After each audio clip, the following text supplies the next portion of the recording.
Assalamualaikum warahmatullahi wabarakatuh. Alhamdulillahirabbil alamin. Wassalatu wassalamu ala Rasulillah Muhammadin wa bihi nasta'inu ala umuri dunya waddin. Amma ba'du. Pertama-tama marilah kita panjatkan rasa puja dan puji syukur kita kehadirat Allah Subhanahu wa taala, yang mana atas limpahan berkat rahmat beliaulah kita masih bisa melakukan kehidupan dengan iman dan Islam. Salawat dan salam selalu tercurah limpahkan kepada junjungan kita, yakni Nabi Agung Muhammad sallallahu alaihi wasallam. Semoga kelak di yaumil akhir kita mendapat syafaat dan pertolongan dari beliau. Amin amin ya rabbal alamin. Perkenalkan, nama saya Muhammad Irham Hidayatullah, NIM 20 30 30 40 65 dari kelas IKT 2 Fakultas Usuluddin, akan menjelaskan tentang masyarakat madani dan demokrasi. Yang saya hormati Ibu Erniwati selaku dosen pembimbing mata kuliah kewarganegaraan dan juga teman-teman sekalian yang saya banggakan.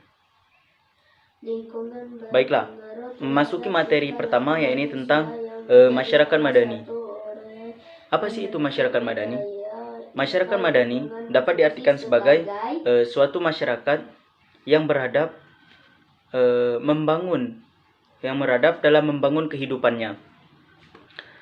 Masyarakat madani berasal dari bahasa Arab, yakni sivil atau civilized, yang artinya membangun. Apa sih? Menurut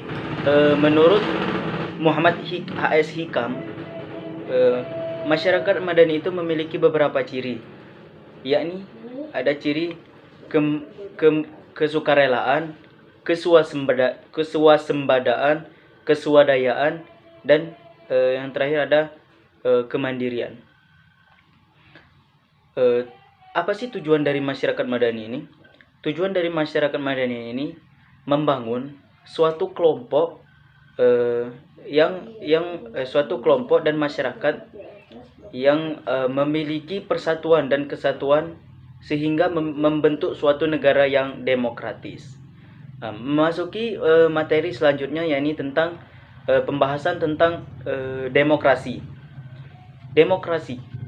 Apa sih itu yang disebut dengan demokrasi? Tentunya teman-teman sekalian sudah tidak asing lagi dengan yang namanya demokrasi. Demokrasi adalah suatu sistem pemerintahan yang dimana kebijakan hukum, kepemimpinan, dan usaha besar dari suatu negara atau pemerintahan itu secara besar diputuskan oleh rakyat. Secara etimologi, kata demokrasi berasal dari bahasa Yunani, yakni demos dan kratos. Demos artinya rakyat dan kratos artinya pemerintahan. Menurut KBBI, Kamus Besar Bahasa Indonesia, demokrasi adalah bentuk atau sistem pemerintahan yang seluruh rakyatnya turut serta untuk memerintah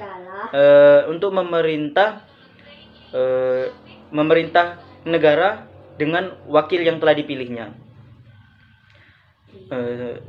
Selanjutnya yaitu istilah demokrasi banyak digunakan untuk menggambarkan sistem pemerintahan yang dianut. Negara yang menganut sistem demokrasi akan memberikan kebebasan kepada warganya untuk menyampaikan pendapat.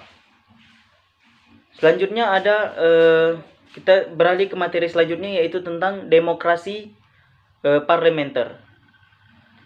Apa sih itu demokrasi parlementer? Pada awalnya demokrasi parlementer ini digunakan untuk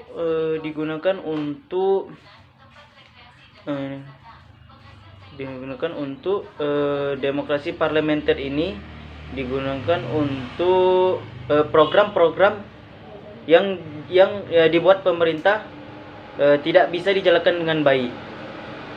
Itu demokrasi parlementer. Lalu demokrasi parlementer ini diganti dengan demokrasi diganti dengan demokrasi parlementer, diganti dengan demokrasi terpimpin. Demokrasi terpimpin itu apa? Demokrasi terpimpin pada pokok-pokoknya yaitu ada 5 pokok demokrasi terpimpin. Di antaranya yaitu demokrasi terpimpin bukanlah diktator. Demokrasi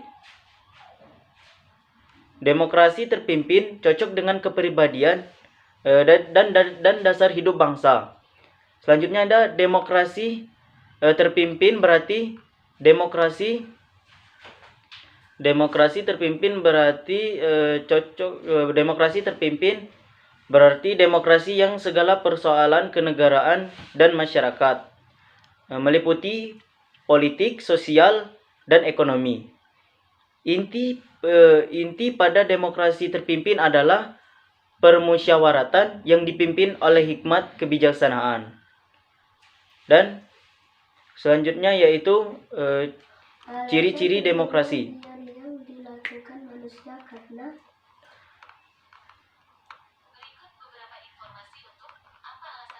Ciri-ciri demokrasi yaitu yang pertama ada pemerintahan didasarkan kehendak dan kepentingan semua rakyat. Jadi semua rakyat itu memiliki kepentingan.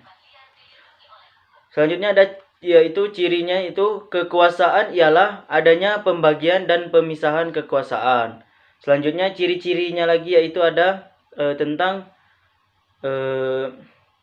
pemilihan umum, yakni sebuah kegiatan politik yang diselenggarakan untuk memilih pihak dalam pemerintahan atau memilih wakil untuk memerintah suatu negara.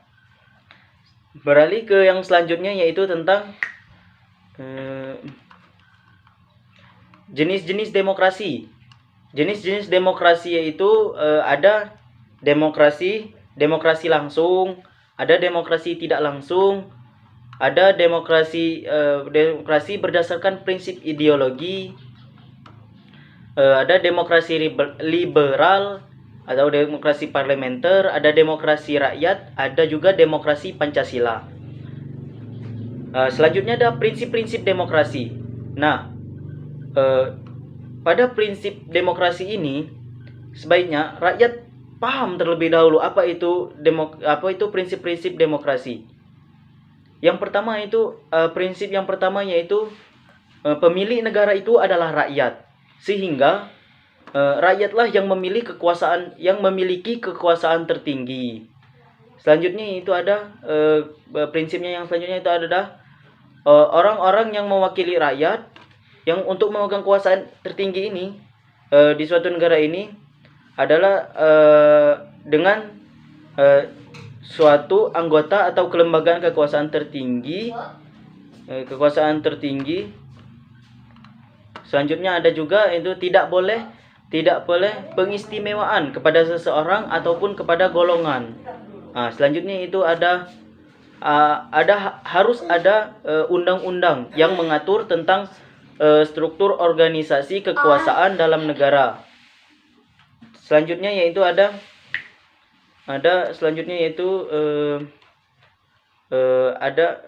demokrasi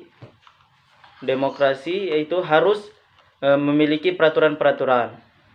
Nah, kesimpulannya yaitu demokrasi adalah bentuk atau sistem pemerintahan yang segenap rakyat turut serta memerintah dengan perantara wakil-wakilnya atau pemerintahan rakyatnya. Mungkin itu saja yang bisa saya sampaikan. Lebih dan kurangnya saya mohon maaf kepada Allah. Mari kita sama-sama mohon ampun. Saya akhiri. Wallahul muwaffiq ila aqwamit thoriq. Wassalamualaikum warahmatullahi wabarakatuh.